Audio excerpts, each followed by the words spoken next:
अस्सलामुअलैकुम, welcome back to my channel. आज की वीडियो में मैं आप लोगों को बताऊंगी कि आप किस तरह से बहुत ही आसानी के साथ एक खूबसूरत सा ऊनी बॉल बना सकते हैं। ये देखिए, इस क्रोशे बॉल को बनाने के लिए आप लोगों को चाहिए ऊन का साइज़ जितना बारीक होगा, बेबी वूल मैं इस्तेमाल कर रही हूँ, उतना ही ये सफाई के साथ बनेंगे। तो आप इसको हैंगिंग के तौर पे भी इस्तेमाल कर सकते हैं, किचन में लगा सकते हैं। इसके अलावा आप इसको हेयर बैंड्स या हेयर क्लिप्स के साथ भी बना सकते हैं। आप इसको ज्वेलरी मेकिंग में भी इस्तेमाल कर सकते हैं। इसके अलावा कपड़ों की हैंगिंग के तौर पर भी आप इसको बना सकते हैं। तो सबसे पहले देखिए, हमने ऊन ले ली है। ऊन को ये जो सिरा है देखिए, यहाँ से स्टार्टिंग पॉइंट इसको आपने, ये देखिए इस तरह से हम इसको बनाएंगे और यहाँ इसके सेंटर में आपको कोई भी होल नज़र नहीं आएगा। बहुत ही सफाई के साथ ये बनेगा। तो सबसे पहले आपने इसको स्टार्ट कैसे करना है, थोड़ी सी ऊन आपने 2.5 से 3 इंच तक देखिए फ्रंट की तरफ रखी और उंगली के ऊपर फेरते हुए आपने इस तरीके से ऊन को सेट करना है। देखिए दोबारा से बाकी पीछे की 2 उंगलियों से आपने उनको पकड़ लेना है और उंगली के ऊपर इस तरह से आपने एक दफ़ा इसको लपेट लिया। ये सिरा इसका आज़ाद होना चाहिए। अभी देखिए,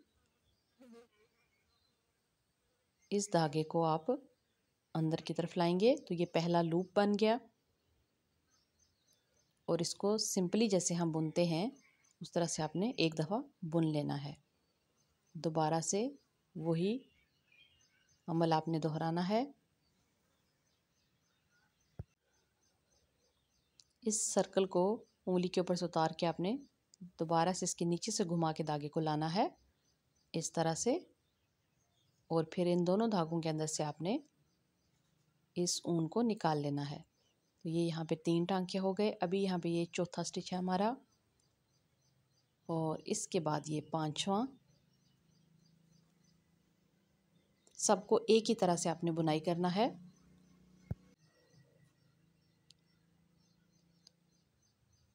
तो इस तरह से आपने इसको बुन लिया।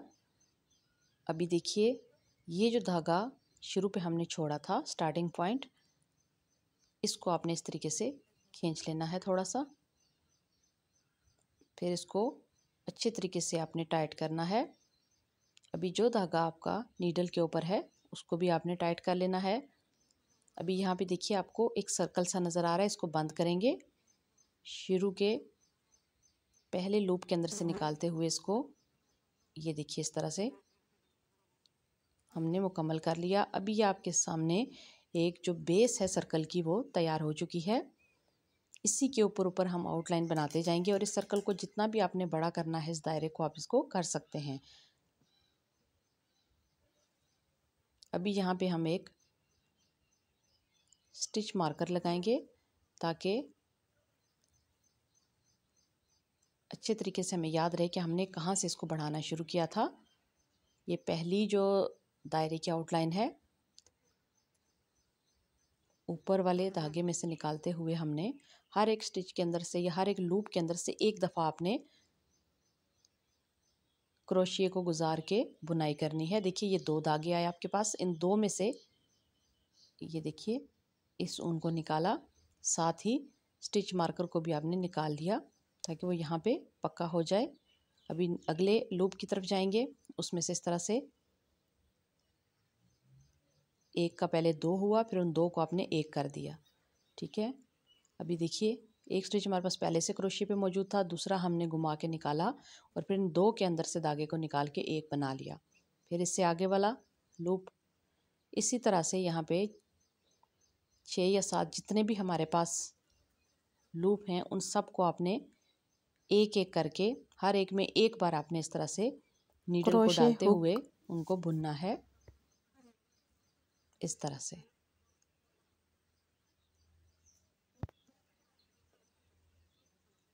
ये देखिए, और ये इस तरीके से निकालते जाएंगे। तो इस मार्कर तक हमने इसकी बुनाई करनी है, तो ये एक राउंड जो है वो पूरा हो जाएगा। देखिए अब इसके सेंटर में किसी किस्म का आपको सुराख नज़र नहीं आ रहा। ये इसी तरह से बनेगा। आप इसको 2-3 रंगों में भी बना सकते हैं। तो ये पहला वाला हमारा जो है वो सर्कल का हिस्सा था जिसको बुनाई कर रहे हैं। तो इसमें हम हर एक लूप के अंदर या हर एक चेन के अंदर एक ही दफ़ा नीडल को गुजारते हुए बुनाई करेंगे। फिर जो जो हम इसको बढ़ाएंगे या कम करेंगे तो इसके पैटर्न में तब्दीली आती जाएगी।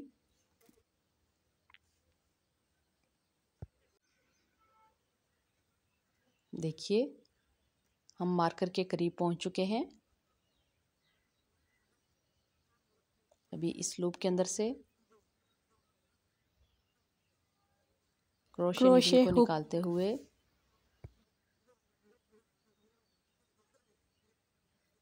ये देखिए जो आखिरी है इसको आपने, ये मुकम्मल हुआ। आखिरी को आपने क्या करना है, ये धागा ऊपर से नहीं लेना, बल्कि देखिए ये जो पहला वाला धागा है इसको दूसरे में से निकाल लेना है। तो यहाँ पे आपका एक जो सर्कल का ये देखिए हिस्सा मुकम्मल हो गया।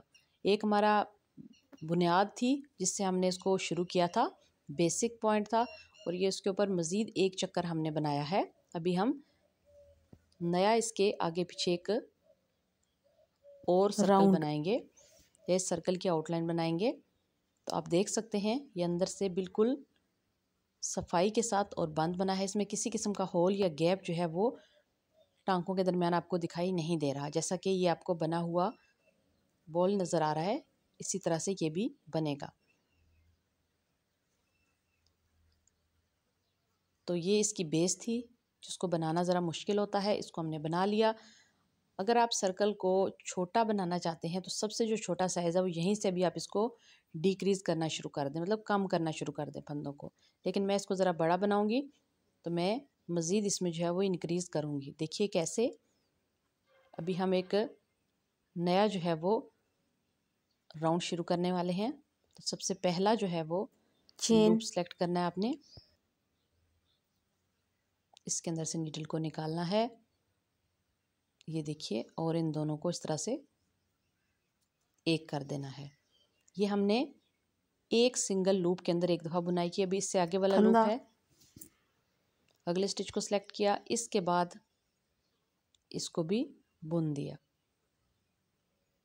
इसको हम 2 बार बुनेंगे। एक में से एक बार आपने नीडल को निकालना है और एक में से 2 बार निकालना है, क्योंकि यहाँ पे हम इंक्रीज़ करें। देखिए यहाँ पे अगर हम एक एक करके करें तो इसमें गैप आ रहा है, दोनों टांकों के बीच में गैप आ रहा है, इसलिए हम एक सिंगल और एक डबल यहाँ पे इस तरह से एक में एक बार आपने नीडल को निकाला और उसको इस तरीके से बुन लिया, और आगे वाले में आपने 2 बार जो है वो क्रोशिया को डाल के बुनाई करना है। तो इस तरह से आपकी जो सर्कल का ऊपरी हिस्सा जो ये उसकी आउटलाइन हम बना रहे हैं वो बढ़ती जाएगी, उसमें इजाफा होता जाएगा। और इसी तरह एक बार हमने ये इजाफा किया है, अगर आप इसी सर्कल को इसी हिसाब से बड़ा रखना चाहते हैं तो इससे अगली जो आउटलाइन होगी उसमें हम बिना इजाफे के एक एक स्टिच में एक एक बार ही बुनाई करेंगे। यहाँ पे हमने एक में एक बार और एक में 2 बार की है। इससे ऊपर वाली जो लाइन होगी उसमें हम सिंगल सिंगल लूप के अंदर सिंगल सिंगल बुनाई करेंगे। तो इसको इसी तरह से पूरा कर लेंगे।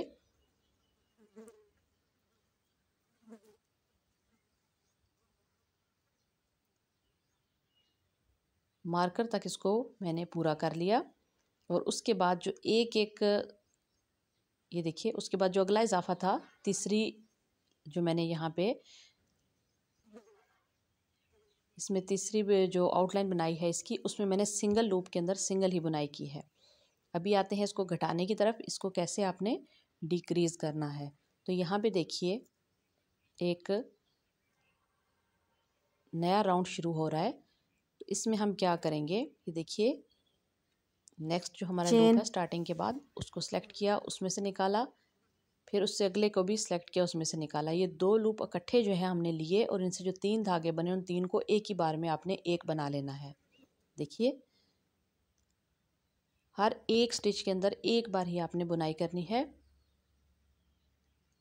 और 2 इकट्ठे स्टिच के अंदर से आपने धागे को निकालना है, क्रोशिया को निकालना है, और उनको जब 3 धागे होंगे तो 3 को आपने एक, मतलब हर 2 का एक कैसे बनेगा ये देखिए। देखिए ये नेक्स्ट हमारे पास जो स्टिच है इसके अंदर से आपने क्रोशिया को निकाला, उससे अगली के अंदर से भी निकाला। अभी हमारे पास 3 धागे हैं, इन 3 धागों को आपने एक करना है, ऐसे इनमें से एक धागा नया निकाल के।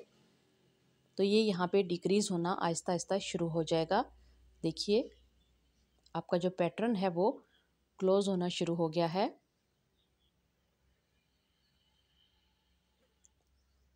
इसी चीज़ को हम एंड तक रिपीट करेंगे। तो टोपी बनाते वक्त भी या इस तरह की और गुलाई वाली चीज़ बनाते वक्त भी अगर आप पैटर्न को बगैर किसी होल के इस तरह से तंग करना चाहते हैं तो आप इसी तरीके को फॉलो कर सकते हैं, या अगर आप उसको बढ़ाना चाहते हैं, इंक्रीज चाहते हैं, तो तब भी आप इसी तरीके को फॉलो कीजिए। तो आपके पैटर्न के अंदर कहीं पे भी कोई होल या गैप नज़र नहीं आएगा। अभी देखिए मार्कर के पास हम पहुंच चुके हैं और यहाँ पे जो आखिरी स्टिच है हमारा वो मुकम्मल हो चुका है। और आप देख सकते हैं कि वो जो सर्कल था वो भी इस तरह से, ये देखिए इस तरह से दिखाई देने लगा है, हाफ बॉल की शक्ल में। अभी दोबारा से हम डिक्रीज करने का सिलसिला जो है वो जारी रखेंगे। 2 को, ये देखिए 1, अभी देखिए 1 को हमने सेलेक्ट किया लूप को, एक स्टिच को सिलेक्ट किया, फिर दूसरे को भी सिलेक्ट किया और इन दोनों से जो हमें धागे मिले 3 उनको इकट्ठा आपने एक में कन्वर्ट कर दिया। बस इसी तरह से आपने इसको डिक्रीज करते जाना है। इसके जो स्टिच हैं वो कम होते जाएंगे। मतलब अगर आपके पास 8 स्टिच थे वो 4 हो जाएंगे, 4 थे तो वो 2 हो जाएंगे। इसी तरीके से ये खुद ब खुद जो है वो एक गेंद नुमा शक्ल जो है इख्तियार कर लेगा।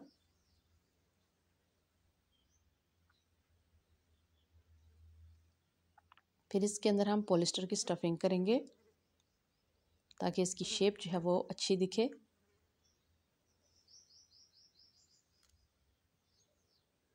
तो देखिए नेक्स्ट 1 स्टिच, अगेन 1 स्टिच और फिर इन दोनों को एक किया। इसी तरह से हर एक में एक एक बार ही आपने धागे को निकालना है।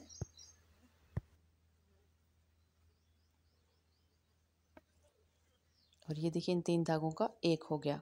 इस तरह से ये बंद होता जाएगा या तंग होता जाएगा आपका पैटर्न। आपका जो सर्कल है इसका मुंह आहिस्ता आहिस्ता बिल्कुल छोटा होते होते, क्लोज होते होते बिल्कुल ये देखिए इस तरह से दिखने लगेगा।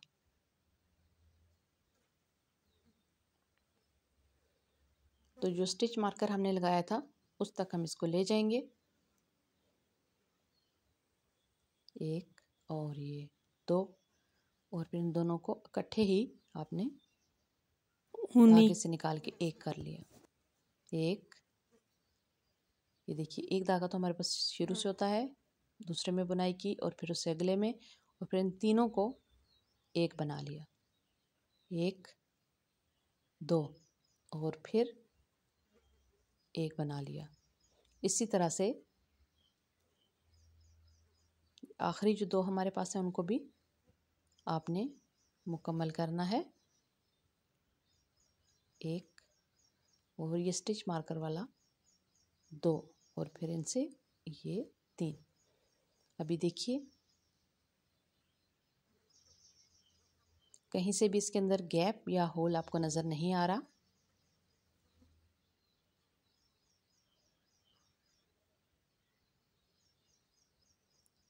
तो इसी तरह से इंक्रीज और डिक्रीज आप कर सकते हैं। अगर आप अच्छी फिनिशिंग के साथ इसको डिक्रीज करना चाहते हैं, इसी तरह से दोबारा देखिए 1 और 2 स्टिच के अंदर से हमने निकाल के एक साथ उनको बुन लिया। हालांकि हम पहले एक स्टिच के अंदर से धागा निकाल के उसको अलग अलग से, जब 2 धागे हमारे पास आते थे तो हम उनको एक करते थे। यहाँ हम 2 के अंदर से इस तरीके से क्रोशिया को गुजारते हैं और फिर जब 3 धागे उसके ऊपर जमा होते हैं तो उनको एक कर लेते हैं। तो इस वाले राउंड को पूरा करने के बाद हम इसमें फिलिंग करेंगे।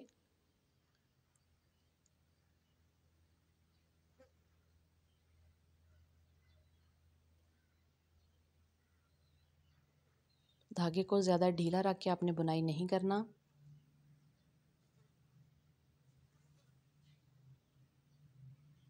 तो देखिए स्टिच मार्कर तक हम इसको लेकर जाएंगे।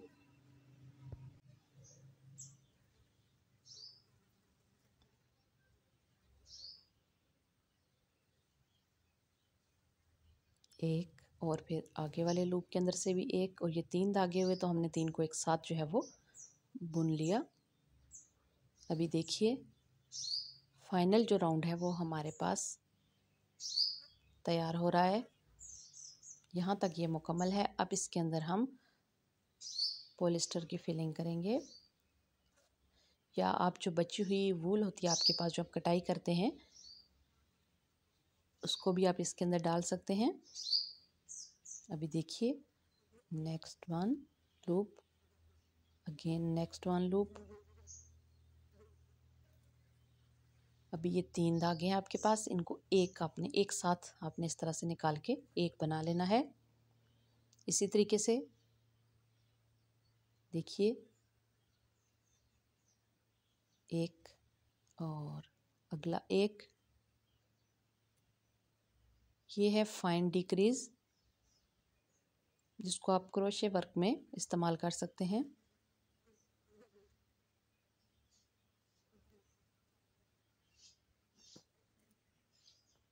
बुनाई के लिए पैटर्न आप कोई सा भी रख सकते हैं, सिर्फ आपको इंक्रीज डिक्रीज का तरीका जो है वो समझ आना चाहिए कि हमने इसको कैसे फाइन डिक्रीजिंग या इंक्रीजिंग करनी है।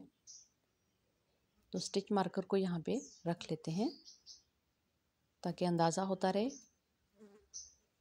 कि ये जो राउंड है ये कहाँ से स्टार्ट हुआ था। फिलिंग को फिंगर की मदद से अंदर की तरफ दबाते हुए आपने दो दो स्टिचेस को लेके इस तरह से एक साथ एक बनाना है। देखिए एक, और ये आगे वाले लूप को 2, और ये इन 3 का 1 हो गया। तो ये यहाँ पे 2 स्टिच हैं वो 1 में बदल गए। इसी तरह से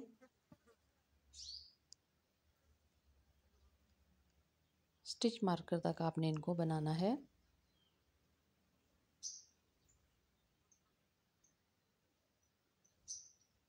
ये यहाँ पे 3 जो हैं वो लूप हैं हमारे पास, तीनों में से एक धागे को निकाला। देखिए ये ऊपर से जो है वो कितना क्लोज हो चुका है। एक और ये 2, और इन तीनों लूप के अंदर से एक बार आपने धागे को गुजारा और उसको एक लूप में बदल दिया।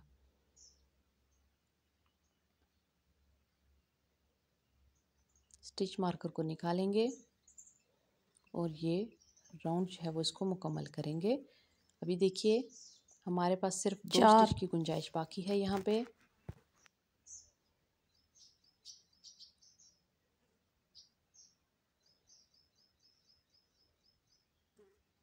एक और ये 2, इन 2 के 3 लूप जो आए उनमें से एक धागे को आपने गुजारना है और इनको एक बना देना है।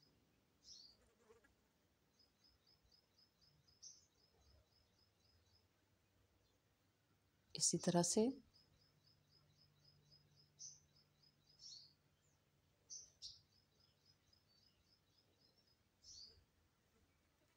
ये देखिए, तो टोटल ये 4 होंगे यहाँ पे, जिनसे फाइनल जो है वो 2 बनेंगे और उन 2 को बुनाई करके हम मुकम्मल कर देंगे। ये देख सकते हैं आप।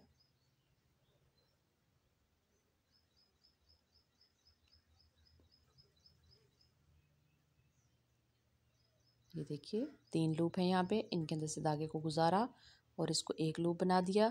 अभी ये बिल्कुल हमारे पास आखिरी जो है वो एक टांका लगाने की गुंजाइश है, तो ये ऑटोमेटिकली जो है वो बंद हो जाएगा। तो देखिए इसके बिल्कुल सामने जहाँ से हमारा ये आखिरी टांका या लूप हमारे पास है, इसके बिल्कुल सामने की तरफ से आपने नीडल को निकालना है और इन दोनों के अंदर से उस धागे को निकाल के यहाँ पे आपने इस आखिरी वाले लूप के अंदर से फालतू ऊनी धागे को निकाल के आपने नॉट बना देनी है। तो यहाँ पे आप देख सकते हैं ये कितने अच्छे तरीके से बंद हुआ है,